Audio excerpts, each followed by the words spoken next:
All right, here we go. The third and final excerpt.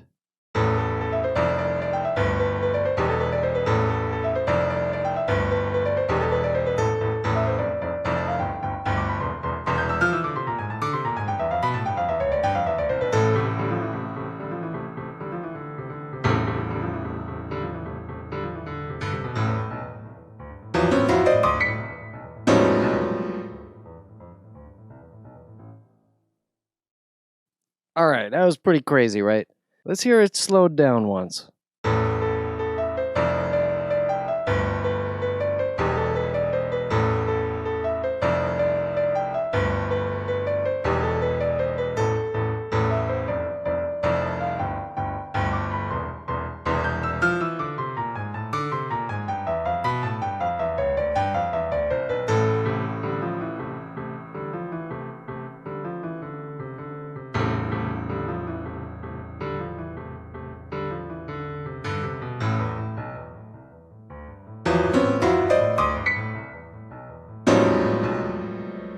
Hiromi is not afraid to fully utilize the low register of the piano.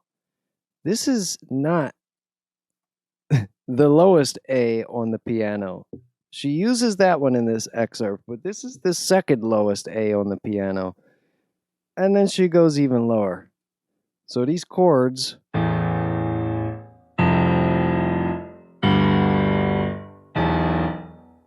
I almost feel like you have to hit these harder to get them to sound good because as you strike a little bit harder, it gives a little bit more weight to the upper harmonics and the upper frequencies of those piano strings. So if you don't hit these hard enough, it's just going to sound like mud. It's just going to sound like blur. You really have to, if you want this to work, and you want to be able to pull off chords like this, you really got to work on being able to like really drop your wrist down and really move your. I mean, you can watch her when she's playing this. She's moving her shoulders and she's putting her back into it to really get some extra velocity into these low bass notes. Over here, we have short, short, long, short, short, long.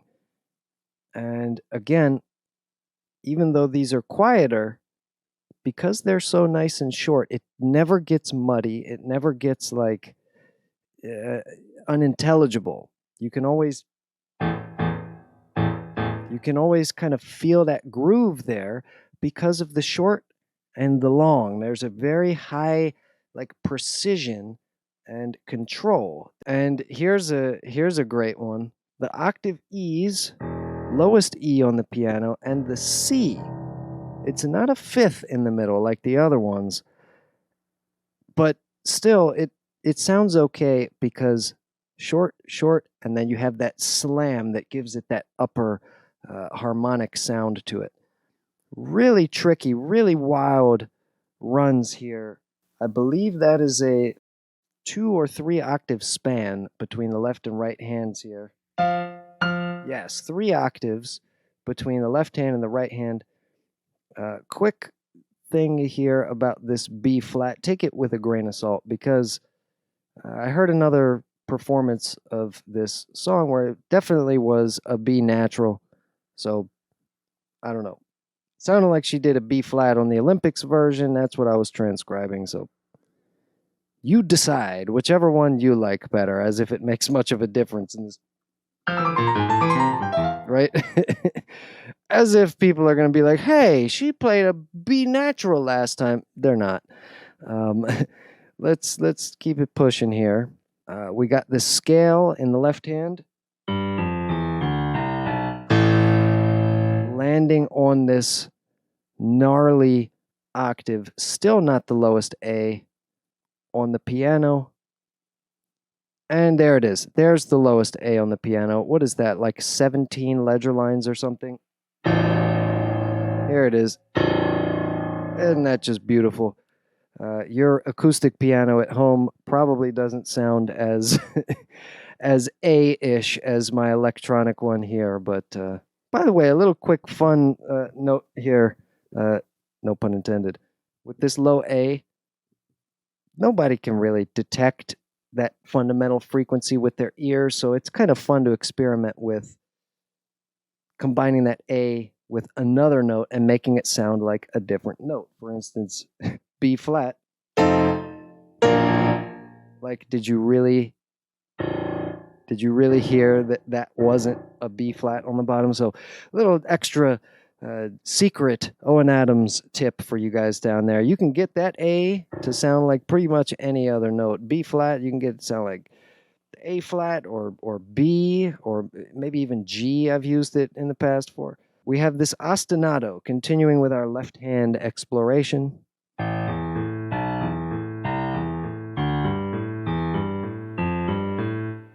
Let's talk about this timing here a little bit.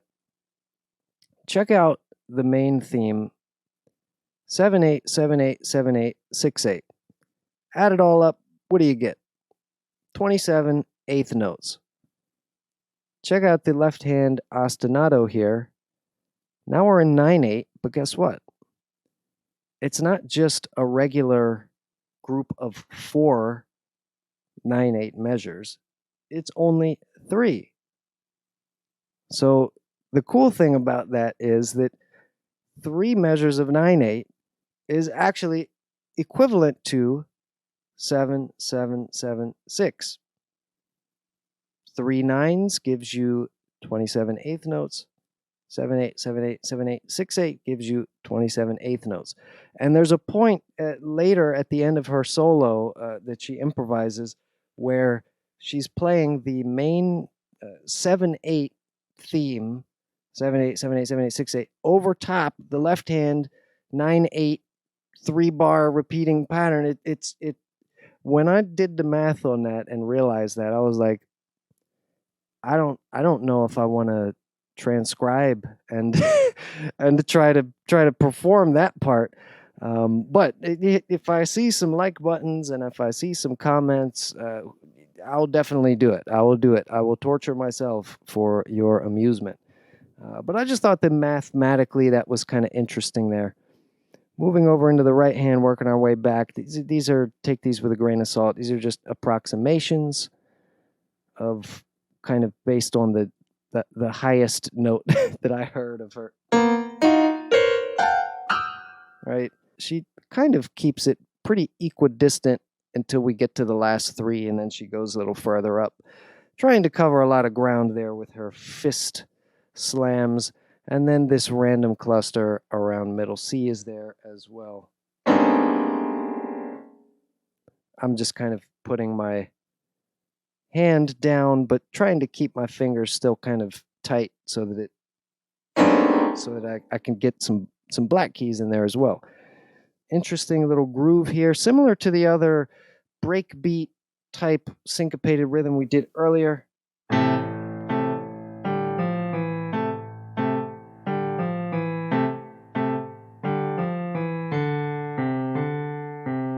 Okay, very staccato here, very smooth connected legato there, which gives you that very tight, convincing groove that we've been talking about this entire tutorial. Basically, you want to just set up some kind of crossing on each of these at a point where it's not too awkward. The more awkward your crossings are, the less it's going to groove, the less it's going to feel confident and strong, and it's going to lose energy, it's going to lose speed. And that's what this entire performance is about. And I think it speaks to the whole idea of the Olympics in general, right? This performance that she did here, it has the speed, it has the endurance, like it has that power. And like you can tell that just like all of the Olympic athletes, Hiromi is an Olympic athlete of the piano. And she has put in that work and she's put in those hours and built those muscles.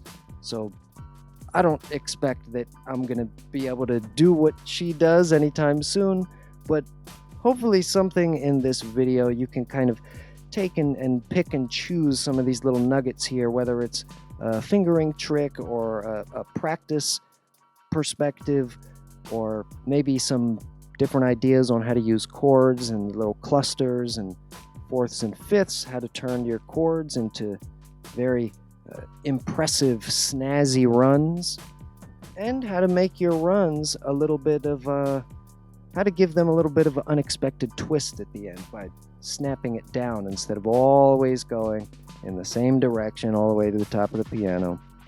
That's just way too predictable, right? So if you found this interesting, if you want to see more of this kind of stuff, if you want me to transcribe this solo and put myself through that like saw room of torture, hit the like button, subscribe to the channel, hit the notification bell if you want to be notified on my future videos, future tutorials, future performances, and future commentaries, reactions, all the other kind of stuff we do here. Share this video with all the concert pianists you know, with all of the amateur pianists you know, and with all of the Olympic athletes you know. Why not? And leave a comment in the comment section down below. When did you discover Hiromi? What's your favorite performance by her? Please turn me on to some new stuff by Hiromi. But other than that, I think if we can understand and appreciate and admire our musicians the same way we understand and appreciate and admire our Olympic athletes, that's how you get the money.